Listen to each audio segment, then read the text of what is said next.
Hello everyone. आज के इस वीडियो लेक्चर में हम फोटोकेमिस्ट्री प्रकाश रसायन में जैब्लॉन्स्की डायग्राम और उत्तेजित अवस्थाओं के बारे में अध्ययन करेंगे। इसके पूर्व के वीडियो लेक्चर में हमने प्रकाश रसायन फोटोकेमिस्ट्री के परिचय व प्रकाश रसायन के नियमों के बारे में अध्ययन किया था। तो यहाँ पे आज के इस वीडियो लेक्चर में हम जैब्लॉन्स्की डायग्राम, जो कि किसी भी उत्तेजित अवस्थाओं के फ्यूचर भविष्य के बारे में बताता है कि किस प्रकार कोई भी उत्तेजित अवस्था है वह निम्न ऊर्जा स्तर में या अन्य ऊर्जा स्तर में या अन्य उत्तेजित अवस्थाओं में किस प्रकार से परिवर्तित होता है, उसके बारे में महत्वपूर्ण जानकारी हमें इस जैब्लॉन्स्की डायग्राम के द्वारा प्राप्त होती है।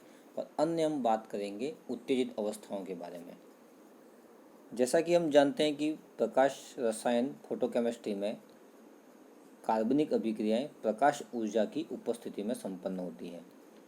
तो यहाँ पे जो भी कार्बनिक अणु है वह प्रकाश ऊर्जा की उपस्थिति में या अन्य विकिरणों की उपस्थिति में उनका अवशोषण करके निम्न ऊर्जा स्तर से उच्च ऊर्जा स्तर में चला जाता है।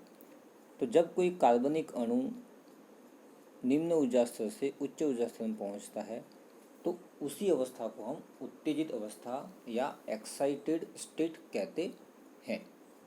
जैसा कि कोई भी कार्बनिक अणु है, उस कार्बनिक अणु में प्रकाश का अवशोषण करके या अन्य विकिरण ऊर्जा का अवशोषण करके उसमें इलेक्ट्रॉन का संक्रमण हो जाता है। तो इलेक्ट्रॉन निम्न ऊर्जा स्तर से उच्च ऊर्जा स्तर में चला जाता है और उसी अवस्था को हम उत्तेजित अवस्था या एक्साइटेड स्टेट कहते हैं। तो पहले हम चर्चा करेंगे इस एक्साइटेड स्टेट के बारे में। तो साधारणतया जो कार्बनिक अणु होते हैं उनमें इलेक्ट्रॉन सम संख्या में उपस्थित होते हैं और सामान्य अवस्था में कार्बनिक अणु निम्न ऊर्जा स्तर में होते हैं, अर्थात जो युग्मित इलेक्ट्रॉन है वह आपके निम्न ऊर्जा स्तर में ग्राउंड स्टेट में उपस्थित होते हैं। अब जैसे ही ये कार्बनिक अणु प्रकाश ऊर्जा या किसी विकिरण का अवशोषण करते हैं तो इलेक्ट्रॉन निम्न ऊर्जा स्तर से उच्च ऊर्जा स्तर में संक्रमित हो जाते हैं, ट्रांजिशन हो जाता है, उनका संक्रमण हो जाता है। जैसा कि आपने पराबैंगनी दृश्य स्पेक्ट्रोस्कोपी वाले चैप्टर में 4 प्रकार के ट्रांजिशन आपने पढ़े थे। N2 sigma star, N2 pi star, sigma two sigma star and N2 sigma star. ये 4 प्रकार के ट्रांजिशन आप यूवी विजिबल स्पेक्ट्रोस्कोपी में पढ़ चुके हैं। तो यहाँ पे उसी ट्रांजिशन की अपन बात करें तो इलेक्ट्रॉन जब प्रकाश ऊर्जा या अन्य विकिरणों का अवशोषण करता है तो उनमें इलेक्ट्रॉनिक ट्रांजिशन होते हैं, इलेक्ट्रॉनिक संक्रमण होते हैं। तो इलेक्ट्रॉन निम्न ऊर्जा स्तर से ग्राउंड स्टेट से उच्च ऊर्जा स्तर में चले जाते हैं और उसी अवस्था को हम एक्साइटेड स्टेट कहते हैं। अब निम्न ऊर्जा स्तर में इलेक्ट्रॉन युग्मित अवस्था में उपस्थित होते हैं। तो जब इनका ट्रांजिशन होता है उच्च ऊर्जा स्तर में, जब इनका संक्रमण होता है तो 2 संभावनाएं बनती हैं। जब इलेक्ट्रॉन का ट्रांजिशन निम्न ऊर्जा स्तर से उच्च ऊर्जा स्तर में होता है तो उसकी 2 संभावनाएं बनती हैं। तो पहली जो संभावना है वो है यह है कि यदि इलेक्ट्रॉन संक्रमण के समय चक्रण स्पिन प्रतिलोमन नहीं करता हो, मतलब इलेक्ट्रॉन का स्पिन परिवर्तित नहीं होती हो और ट्रांजिशन करके वो उच्च ऊर्जा स्तर में चला जाता है, अर्थात इलेक्ट्रॉन चक्रण युग्मित होते हैं। इस प्रकार प्राप्त उत्तेजित अवस्था को हम उत्तेजित एकक अवस्था कहते हैं। इसको अंग्रेजी में एक्साइटेड सिंगलेट स्टेट कहेंगे, है ना। मतलब ट्रांजिशन के समय जो इलेक्ट्रॉन निम्न ऊर्जा स्तर से उच्च ऊर्जा स्तर में जा रहा है तो वह अपना स्पिन, अपना चक्रण परिवर्तित नहीं करता है। जैसा कि आप पूर्व ज्ञान के हिसाब से आप जानते हैं कि इलेक्ट्रॉन के 2 चक्रण होते हैं, +1/2 एवं -1/2। तो जब इलेक्ट्रॉन युग्मित अवस्था में निम्न ऊर्जा स्तर में है तो +1/2 वाला अगर इलेक्ट्रॉन उच्च ऊर्जा स्तर में जाता है तो वह अपना स्पिन चेंज नहीं करके उसी स्पिन में, उसी +1/2 के रूप में उच्च ऊर्जा स्तर में संक्रमण प्रदर्शित करता है, ट्रांजिशन करता है। तो ऐसी एक्साइटेड स्टेट को हम सिंगलेट एक्साइटेड स्टेट कहते हैं। ठीक है, इसको आगे हम चित्र के द्वारा भी समझेंगे।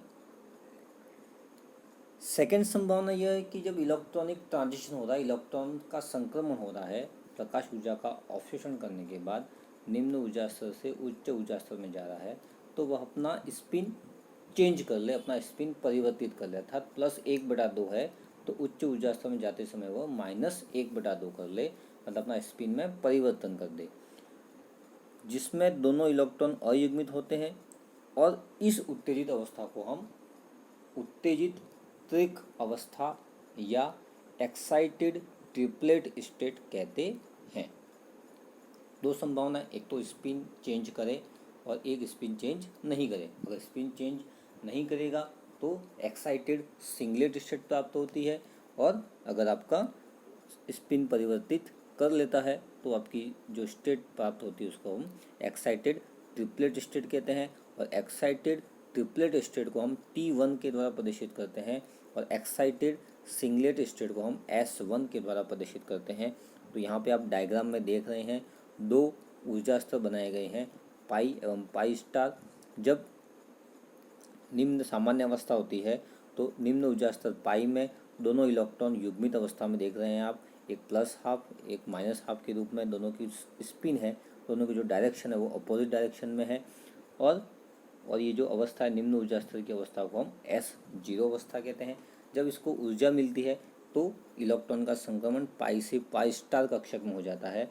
और आप पहली अवस्था देख रहे हैं एकक अवस्था, इस S1 अवस्था में ये जो इलेक्ट्रॉन है वह पाई से जब पाई स्टार में गया तो अपनी स्पिन में कोई परिवर्तन नहीं किया। अब जैसे कि अपन इस इलेक्ट्रॉन की बात करें, ये जो बाद वाला जो आपको इलेक्ट्रॉन दिख रहा है, इस इलेक्ट्रॉन की बात करें तो यहाँ पे भी ये -12 फॉर्म में है, माना कि -12 फॉर्म में, तो उच्च ऊर्जा स्तर में जाने के बाद भी उसकी स्पिन में कोई चेंज नहीं आ रहा है। तो ऐसी स्टेट को हम एक्साइटेड सिंगलेट स्टेट हम कहते हैं। नेक्स्ट दूसरी अवस्था आप देख रहे हैं त्रिक अवस्था, जिसमें स्पिन में परिवर्तन होगा। जैसे कि यहाँ वाला जो इलेक्ट्रॉन जा रहा है तो ये -12 है, तो यहाँ ऊपर जाने के बाद वह +12 में परिवर्तित हो गया। तो ऐसी अवस्था में हमें त्रिक अवस्था प्राप्त होती है। अब ये इनके नाम सिंगलेट और त्रिक नाम कैसे दिए गए, तो उसके लिए एक फार्मूला यूज किया जाता है जिसको अपन कहते हैं 2s+1। कौन सा फार्मूला यूज किया जाता है? 2s+1 के द्वारा इस स्टेट को निकाला जाता है। और यहाँ पे S क्या है? टोटल स्पिन, इलेक्ट्रॉन की टोटल स्पिन है। जैसे कि आप S1 स्टेट में देख रहे हैं तो एक इलेक्ट्रॉन का +12 है और इस इलेक्ट्रॉन का -12 है, तो टोटल S कितना हो गया? +12 -12 = 0। तो S की वैल्यू आप यहाँ पे अगर आप 0 रखोगे तो टोटल वैल्यू कितनी आएगी? 1 आएगी।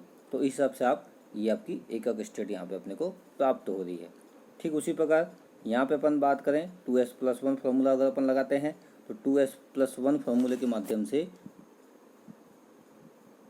2s+1 फार्मूले के माध्यम से आप निकालेंगे तो यहाँ पे टोटल S कितना आएगा? टोटल S आपका आएगा ये +12, ये भी +12, तो आपकी वैल्यू आएगी बराबर 1। S की जगह 1 रखेंगे अपन तो कितना आएगा? 2 × 1 + 1, तो कितना आएगा ओवरऑल? 3 आ रहा है आपका यहाँ पे। इस वजह से ये आपकी ट्रिपलेट स्टेट है and this is singlet state. तो यहाँ पे इस प्रकार से हम ट्रिपलेट एंड सिंगलेट स्टेट का फॉर्मूला नामकरण हम करते हैं। अगर स्पिन चेंज हो रही है तो ट्रिपलेट स्टेट, अगर स्पिन चेंज नहीं हो रही है तो सिंगलेट एक्साइटेड स्टेट हमें प्राप्त होती है। तो यहाँ पे दो एक्साइटेड स्टेट हमें मुख्य रूप से मिलती है, S1 एंड T1। अब यहाँ पे लिखा हुआ है त्रिक अवस्था T1 S1 अवस्था से अधिक स्थायी होती है। अब दोनों की अपन तुलना करें कि दोनों में से कौन सी एक्साइटेड स्टेट ज़्यादा स्टेबल है, तो हम देखते हैं कि T1 अवस्था S1 अवस्था की तुलना में अधिक स्थायी होती है। तो इसके पीछे कारण क्या है? क्योंकि T1 अवस्था में दोनों इलेक्ट्रॉन के चक्रण समान होते हैं। जैसा कि अपने अभी देखा, +12 +12, -12 तो -12, दोनों की स्पिन सेम होती है, समान होती है, जिसकी वजह से ये इलेक्ट्रॉन आपस में ज़्यादा पास में नहीं आ पाते हैं। और आपस में ज़्यादा पास में नहीं आने की वजह से इनके मध्य अंतर इलेक्ट्रॉनिक प्रतिकर्षण, इंटर इलेक्ट्रॉनिक रिपल्सन कम हो जाता है और प्रतिकर्षण जितना कम होता है उतनी ही उस एक्साइटेड स्टेट की स्टेबिलिटी या स्थायित्व बढ़ जाता है।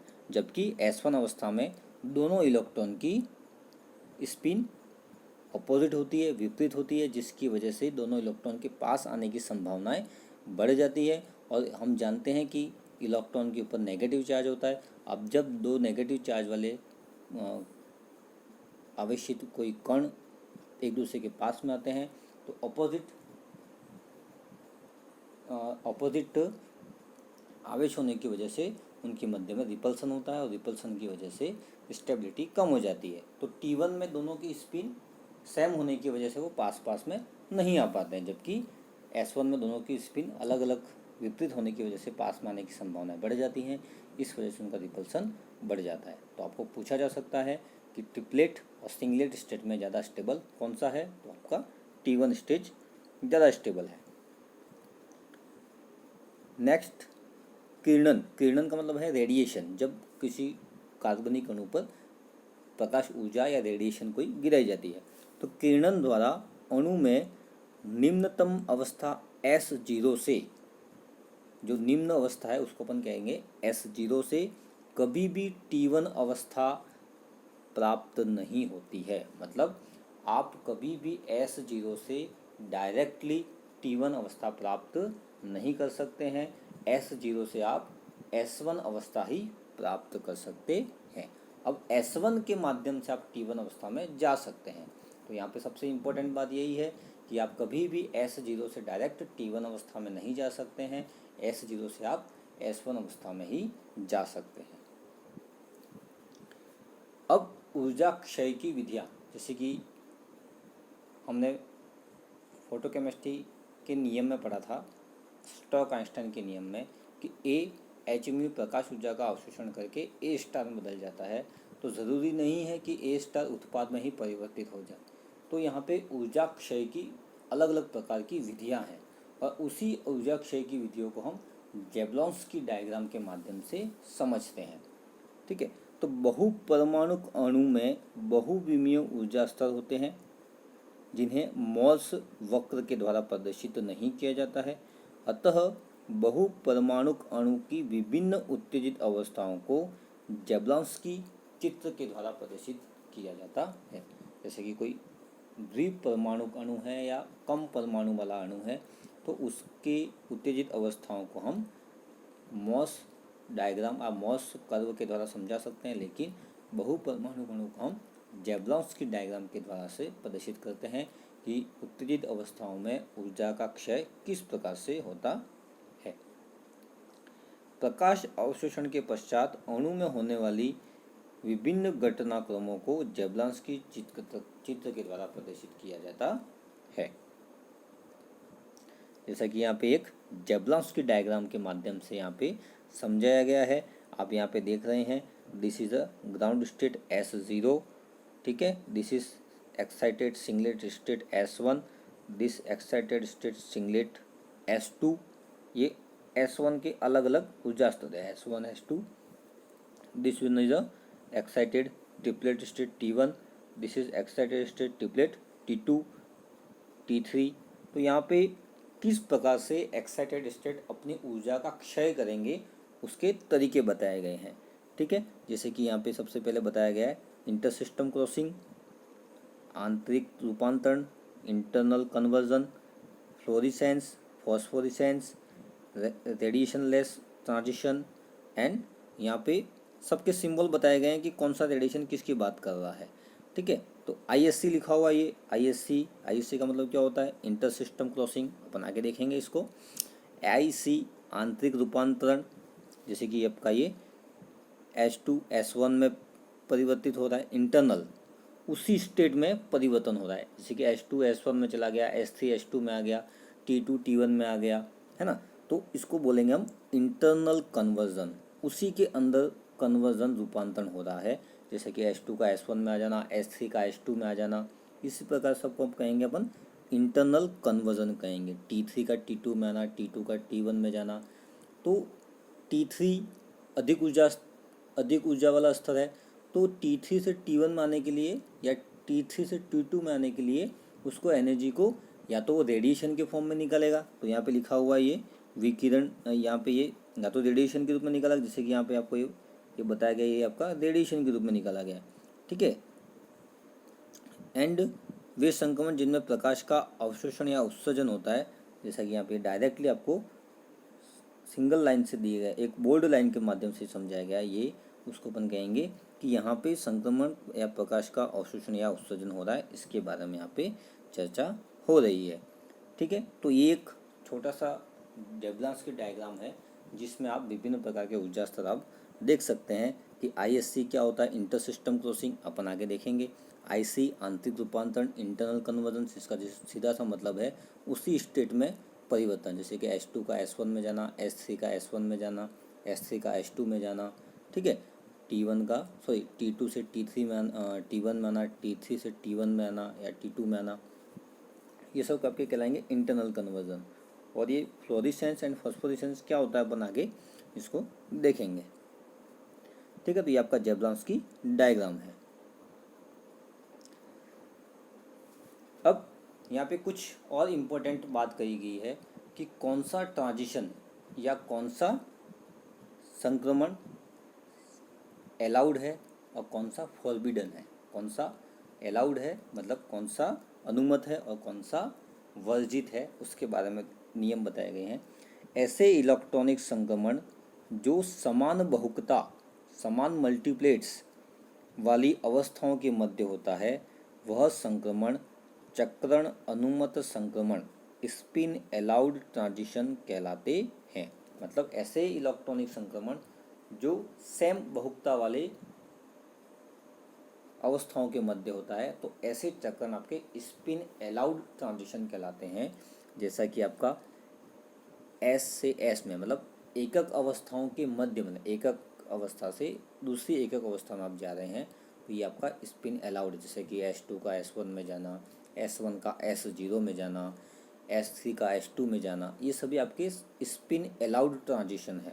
जबकि आपका जैसे कि दूसरा आपका ट्रिपलेट के मध्य में अगर आपका ट्रांजिशन हो रहा है तो आपका स्पिन अलाउड है, जैसा कि T3 का T2 में जाना, T1 का T0 में जाना, T3 से T2 में आना, T2 से T1 में जाना, ये सभी आपके स्पिन अलाउड ट्रांजिशन हैं, ठीक है।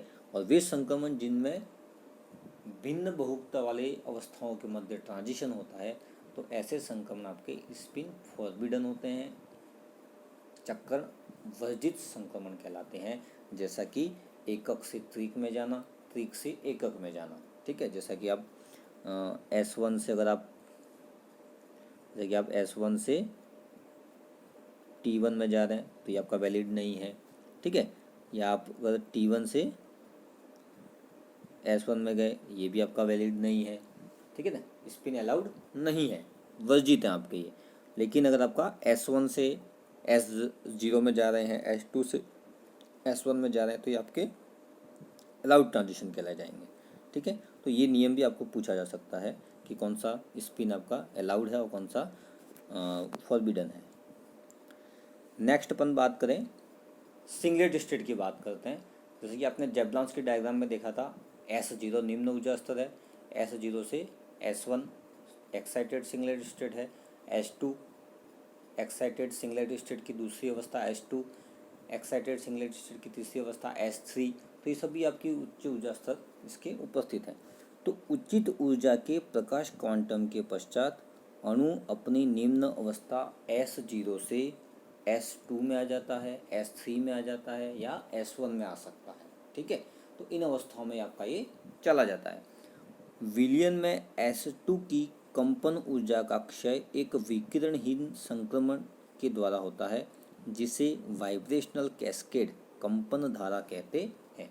अब जैसे कि निम्न ऊर्जा स्तर S0 में कोई कार्बनिक अणु था, तो प्रकाश ऊर्जा या विकिरण का अवशोषण करके वह एक्साइटेड सिंगलेट स्टेट में चला जाता है, जैसा कि वह चला गया S2 या S3 में।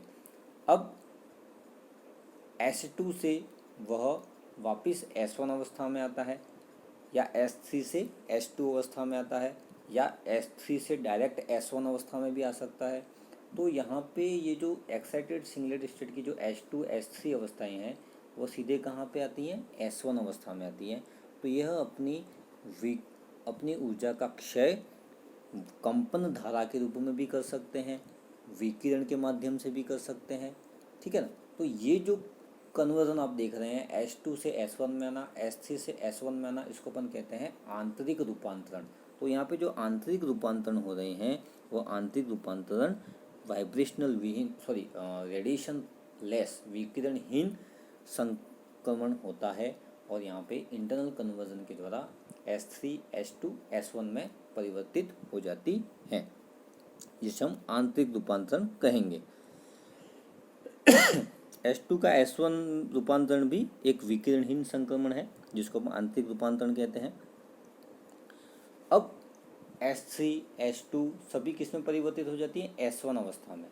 तो विकिरणहीन संक्रमण होता है, कोई रेडिएशन नहीं निकलती है और वाइब्रेशनल कैस्केड के द्वारा, कंपन के द्वारा, है ना, तो अपनी ऊर्जा की कमी करके वो S1 अवस्था में आ जाती है, ठीक है। और H2 H3 की ऊर्जा जो है वो S1 से अधिक होती है।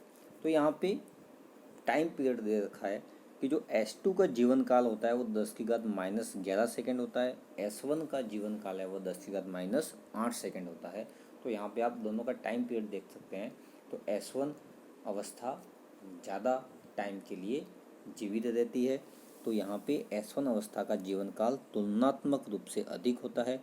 अतः S1 अवस्था प्रकाश रसायन के लिए इम्पोर्टेंट हो जाती है, महत्वपूर्ण हो जाती है। मतलब यहाँ पे S1 अवस्था थोड़ी ज़्यादा समय के लिए रहती है, तो यहाँ पे प्रकाश रासायनिक अभिक्रिया होने की संभावनाएं बढ़ जाती हैं। कौन सी अवस्था में, S1 अवस्था में। H2 H3 इनकी तुलना में S1 अवस्था का जीवन काल अधिक होता है, अतः यहाँ पे प्रकाश रासायनिक अभिक्रिया होने की संभावनाएं अधिक हैं। अब H2 H3 को छोड़ के हम केवल बात करेंगे S1 अवस्था की। तो S1 अवस्था से ऊर्जा का क्षय निम्न विधियों के द्वारा होता है, ठीक है। पहली अवस्था है आपकी प्रतिदीप्ति, जिसको हम कहेंगे फ्लोरिसेंस। तो अब S1 अवस्था फोटोन का उत्सर्जन करके S0 अवस्था में परिवर्तित हो जाता है और यह जो फोटोन जो उत्सर्जित होता है तो वह एक प्रकाश उत्पन्न करता है जिसे हम प्रतिदीप्ति या फ्लोरिसेंस कहते हैं। तो कहाँ से कहाँ आ रहा है, फ्लोरिसेंस कब होता है, जब S1 अवस्था से S0 अवस्था में परिवर्तित होती है। मतलब S1 अवस्था फोटोन का उत्सर्जन करके S0 अवस्था में परिवर्तित हो जाता है। तो यहाँ पे फोटोन का उत्सर्जन हो रहा है, कोई विकिरण का उत्सर्जन नहीं हो रहा है, फोटोन का उत्सर्जन होगा और प्रकाश उत्पन्न होता है जिसे हम प्रतिदीप्ति कहते हैं। तो S1 से S0 फोटोन का उत्सर्जन करके परिवर्तित हो सकती है। सेकेंड, यह बिना विकिरण प्रक्रम से S0 में भी परिवर्तित हो सकती है जिसे कंपन धारा कहते हैं। अब S1 से S0 फोटोन का उत्सर्जन करके भी परिवर्तित हो सकती है, या S1 से S0 वह कंपन धारा वाइब्रेशनल कंपन के द्वारा भी वह परिवर्तित हो सकती है। और नेक्स्ट S1 अवस्था में रासायनिक अभिक्रियाएं होती हैं क्योंकि इसका जीवन काल H2 व H3 की तुलना में अधिक होता है। चौथी बात, अंतरातंत्र लंघन, इंटर सिस्टम क्रॉसिंग, जो एक इम्पोर्टेंट फिनोमिना है। तो इस अंतरातंत्र लंघन के द्वारा S1 अवस्था T1 अवस्था में परिवर्तित हो सकती है। तो पहला क्या हुआ, S1 से S0 में फोटोन का उत्सर्जन करके जा सकती है जिसे हम प्रतिदीप्ति कहते हैं। दूसरा तरीका, S1 से S0 में वाइब्रेशनल कैस्केड कंपन धारा के माध्यम से जा सकती है। तीसरा, ISC इंटरनल सिस्टम क्रॉसिंग, इस के माध्यम से S1 अवस्था T1 अवस्था में परिवर्तित हो जाती है, ठीक है ना। S1 अवस्था T1 अवस्था में परिवर्तित हो जाती है, इसे हम इंटर सिस्टम क्रॉसिंग कहते हैं, अंतरातंत्र लंघन कहते हैं। अब S1 का T1 में जाने के पीछे क्या कारण है, तो S1 अवस्था का T1 अवस्था में परिवर्तित होने के पीछे कारण ये है कि T1 अवस्था का स्थायित्व अधिक होता है जबकि S1 का कम होता है, जो कि हम पहले चर्चा कर चुके हैं। क्योंकि T1 अवस्था S1 से कम ऊर्जा की होती है। एक ये भी कारण है आपका, T1 अवस्था की जो ऊर्जा होती है वो कम होती है, S1 की ऊर्जा अधिक होती है। ठीक है। अब T1 अवस्था S1 अवस्था से भी ज़्यादा महत्वपूर्ण है, क्योंकि T1 अवस्था का जीवन काल S1 अवस्था से भी अधिक होता है, जो कि कितना होता है 10⁻⁻6 सेकेंड, जबकि S1 अवस्था का कितना था 10⁻⁸ सेकेंड, और T1 का कितना है 10⁻6 सेकेंड। तो T1 अवस्था का जीवन काल S1 अवस्था से अधिक है, अतः यहाँ पे प्रकाश रासायनिक अभिक्रिया होने की संभावनाएं S1 की तुलना में भी अधिक हैं। ठीक है। अब T1 अवस्था से S1 अवस्था में संक्रमण संभव नहीं है। कभी भी T1 अवस्था से S1 अवस्था प्राप्त नहीं होती है, क्योंकि T1 अवस्था की ऊर्जा कम होती है, S1 की ऊर्जा अधिक होती है। इसका परिवर्तन कभी नहीं होगा। अधिक जीवन काल की वजह से प्रकाश रासायनिक अभिक्रियाएं T1 अवस्था में अधिक होती हैं। अब T1 अवस्था की ऊर्जा क्षय की कौन कौन सी विधियां हैं? तो पहली है आपकी स्फुरदीप्ति, फॉस्फोरेसेंस कहते हैं। तो T1 अवस्था भी अपने फोटोन का उत्सर्जन करके S0 अवस्था में परिवर्तित हो सकती है। तो यहाँ पे भी फोटोन का उत्सर्जन हो रहा है, T1 से S0 में उत्सर्जित हो रहा है फोटोन का उत्सर्जन, तो उसको अपन कहते हैं स्फुरदीप्ति या फॉस्फोरेसेंस। इस क्रिया को स्फुरदीप्ति कहा जाता है। T1 अवस्था में रासायनिक अभिक्रियाएं होती हैं। T1 से S0 में आंतरिक रूपांतरण भी हो सकता है। स्फुरदीप्ति एवं T1 से S0 में आंतरिक रूपांतरण चक्रण वर्जित संक्रमण है। मतलब स्फुरदीप्ति T1 से S0 में जो आपका संक्रमण हो रहा है वह, और T1 से S0 में जो आंतरिक रूपांतरण हो रहा है वह दोनों चक्रण अनुमत नहीं है, चक्रण वर्जित संक्रमण है। क्योंकि हम पहले ही पढ़ चुके हैं कि भिन्न भिन्न बहुलकता वाले अवस्थाओं के मध्य अगर संक्रमण होता है तो वह संक्रमण चक्रण वर्जित संक्रमण कहलाते हैं। क्योंकि T1 ट्रिपलेट स्टेट है, S0 सिंगलेट स्टेट है, दोनों की बहुलकता अलग अलग है, इस वजह से आपके चक्रण वर्जित संक्रमण कहलाते हैं। आंतरिक रूपांतरण अंतरातंत्र लंघन एवं कंपन धारा विकिरणहीन क्रियाएं हैं, जिनमें ऊर्जा का क्षय ताप के रूप में होता है। ताप के रूप में अपनी ऊर्जा का रूपांतरण विलयन में या अन्य पात्र के साथ कर देते हैं और अपने निम्न ऊर्जा स्तर में वो आ जाते हैं। तो ये था आपका जैवलॉन्स्की डायग्राम और विभिन्न प्रकार की उत्तेजित अवस्थाओं का भविष्य। तो इसमें मेन इम्पोर्टेंट जो उत्तेजित अवस्थाएं वो आपकी S1 एंड T1, इन दोनों में कार्बनिक अभिक्रियाएं होती हैं।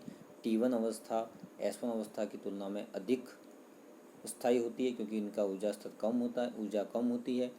T1 अवस्था का जो जीवन काल होता है तो वो 10⁻⁻6 सेकेंड होता है, S1 का 10⁻⁸ सेकेंड होता है। T1 का जीवन काल अधिक होता है। T1 से S0 में जो परिवर्तन हो रहा है फोटोन का उत्सर्जन के माध्यम से, जिसे हम स्फुरदीप्ति या फॉस्फोरेसेंस कहते हैं, और S1 से S0 में फोटोन का उत्सर्जन करके जो परिवर्तन होता है उस घटना को हम प्रतिदीप्ति कहते हैं। प्रतिदीप्ति और स्फुरदीप्ति दोनों में प्रकाश उत्पन्न होता है, और S1 से T1 में परिवर्तन अंतरातंत्र लंघन कहलाता है, और S1 से T1 में परिवर्तन इसलिए होता है क्योंकि triplet state is more stable then singlet state. तो आज के वीडियो लेक्चर में हम इतना ही बात करते हैं। जैवलॉन्स्की डायग्राम एक बार फिर देख सकते हैं। ये आपका जैवलॉन्स्की डायग्राम, जिसमें आप देख रहे हैं कि ये S1 अवस्था से S0 अवस्था में फोटोन का Hµ का उत्सर्जन हो रहा है, तो ये आपकी कहलाएगी आपकी प्रतिदीप्ति फ्लोरेसेंस। एंड दिस T1 अवस्था से इस S0 अवस्था में वापस आ रहे हैं, तो यहाँ पे लिखा हुआ -Hµp, माइनस का साइन ये शो कर रहा है, उत्सर्जन हो रहा है यहाँ पे। ठीक है, Hµp मतलब फॉस्फोरेंस की घटना है, आपकी स्फुरदीप्ति की घटना है। T1 से S0 में फोटोन का उत्सर्जन करके आपकी अभिक्रिया हो रही है। थैंक्स।